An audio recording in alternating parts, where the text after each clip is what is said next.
আসসালামু আলাইকুম রহমতুল্লাহি ওয়া বারাকাতুহু। প্রিয় শিক্ষার্থীরা, আশা করি তোমরা ভালো আছো। আজকে আমরা বাবে ইস্তিফাল নিয়ে একটু আলোচনা করব। এটা তোমাদের তাহকিক করার সময় খুবই প্রয়োজন হয়। যারা দাখিল এবং আলিম পরীক্ষার্থী তাদের জন্য এটা খুবই প্রয়োজন। কারণ দাখিল এবং আলিম পরীক্ষায় তাদের প্রায় 40 থেকে 50 নম্বরের মতো তাহকিক বিভিন্ন বিষয় এসে থাকে। সুতরাং এটা আমাদের শেখা খুবই জরুরি। দেখো, আমরা বাবে ইস্তিফাল, ইস্তিফালুল ইস্তিনসার, এই বাবে আলামত কি, আমরা এই বাবকে কিভাবে চিনবো, আমরা কিভাবে নির্ণয় করবো এটা কোন বাব থেকে এসছে। দেখো, ইস্তিফালুল ইস্তিনসার, আমরা এখানে এই শব্দগুলোকে, ইস্তিফালুল যে শব্দগুলো আছে সবগুলোকে আলাদা করে লিখেছি, ইস্তিনসারুলের এই শব্দকে আলাদা করে লিখেছি। কেন লিখেছি এটা তোমরা এখনই বুঝবে। দেখো, এই বাবের আলামত হলো ফা কালিমার পূর্বে, মানে ফা কালিমার আগে হামজা সিন তা অতিরিক্ত হওয়া। কি হওয়া? হামজা সিন তা অতিরিক্ত হওয়া, মানে আলিফ সিন তা অতিরিক্ত হওয়া। ব্যাপারটা বুঝতে পারছি? এবার দেখো, আমরা এখানে লিখেছি আলিফ সিন তা ফা আইন লাম। এখন এখানে আগে আমাদের নির্ণয় করতে হবে যে ফা কালেমা কোনটা। এই যে এখানে ফা কালেমা হলো এটা, এটা আইন কালামা, এটা লাম কালামা। এবার দেখো, ফা কালেমার আগে কি আসছে? আলিফ আসছে, সিন আসছে, তা আসছে।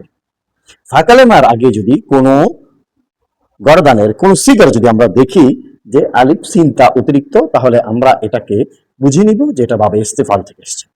এরপরে দেখো, আলিফ সিন তা নুন সর, মানে ইস্তেনসরকে আমরা একটু ব্যাখ্যা করে লিখেছি, ভেঙে ভেঙে লিখেছি।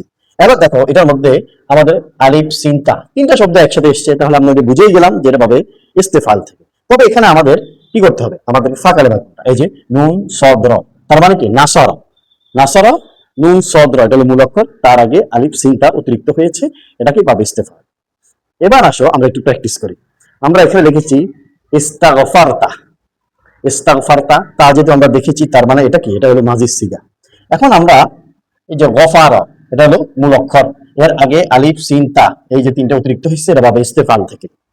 আমরা আগেও বলেছিলাম, আমাদেরকে যদি কোনো বাব নির্ণয় করতে হয় তাহলে আমাদের কি করতে হবে? সোজা আমাদের সিগা ধরতে না পারি, আমরা মাজি এবং মুজারে চলে যাব। সেখান থেকে আমরা হিসেব করে আমরা বুঝতে পারবো মাজি এবং মুজারে অথবা মাজির সিগার মধ্যে আমরা যখন আসবো তখন আমরা আলামাটা স্পষ্টভাবে আমরা দেখতে পাবো। এরপরে দেখো, ইয়াস্তাখলিফনা আছে কি? ইয়াস্তাখলিফনা মুজারের সিগা। তাহলে আমরা এখানে এই যে ইস্তাখলাফা ইয়াস্তাখলিফু, মাজির সিগা ইস্তাখলাফা ইয়াস্তাখলিফু। এখন এই যে মূল অক্ষর যেটা হ লামফা, এটা হলো মূল অক্ষর, এর পূর্বে কি আছে? ইয়া সিনতা। এখন আমি তো বলতে পারি যে এখানে তো আলিফ তো নাই, আমি মাজির সিগে চলে যাব ইস্তাখলাফা, তাহলে আমি পেয়ে গেলাম ইস্তাখলাফা, আমি পেয়ে গেলাম আলিফ সিনতা, যদিও এখানে ইয়াটা মুজারের আলামত হিসেবে আসছে। ব্যাপারটা বুঝতে। এরপর আসো, এটা হলো ইস্তামতে, তাহলে এটা কোন বাব? এটা হলো বাবে ইস্তিফালে। কিভাবে চিনবো? একদম মাজির সিগে চলে যাব ইস্তামতা, তাহলে আমাদের ফা কালেমার আগে আলিফ সিনতা একত্রিত আছে, এটা একদম স্পষ্ট, এটা বুঝাই যায়। এরপর আছে লা তাস্তাজিনি, দেখো এখানে কি আছে? আলিফ সিনতা অতিরিক্ত আছে। এখন আমরা এটা মাজির সিগে চলে গেলেই আমরা আলিফ সিনতা পেয়ে যাব। এরপরে তোমরা দেখো, এই যে মুস্তাসলিমুন, এটা হলো ইসতিফাইলের সিগা। এখন এটার মাজি কি? মাজি হলো ইস্তাসলামা, ইস্তাসলামা। আমি যখন মাজিতে চলে গেলাম তখন আমার যে আলামত আলিফ সিনতা ইস্তাসলামা, আমি চলে গেলাম, যেমন লিখি ইস্তাসলামা,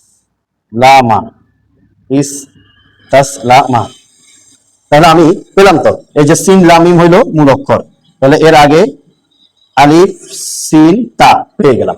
ব্যাপারটা বুঝতে পারছি? তো আশা করি তোমাদের আর এই নিয়ে ঝামেলা হবে না। তোমরা এবার যে কোনো সিগার মধ্যে, যে কোনো গর্দানের মধ্যে তোমরা আলিফ সিন তা যদি শুরুতেই দেখো তাহলে সেটাকে চোখ বুঝে বলে দিবে এটা বাবে ইস্তেফাল থেকে। আজকে তাহলে এই পর্যন্ত। ভালো থাকবে তোমরা। আসসালামু আলাইকুম ওয়া রাহমাতুল্লাহি ওয়া বারাকাতুহু।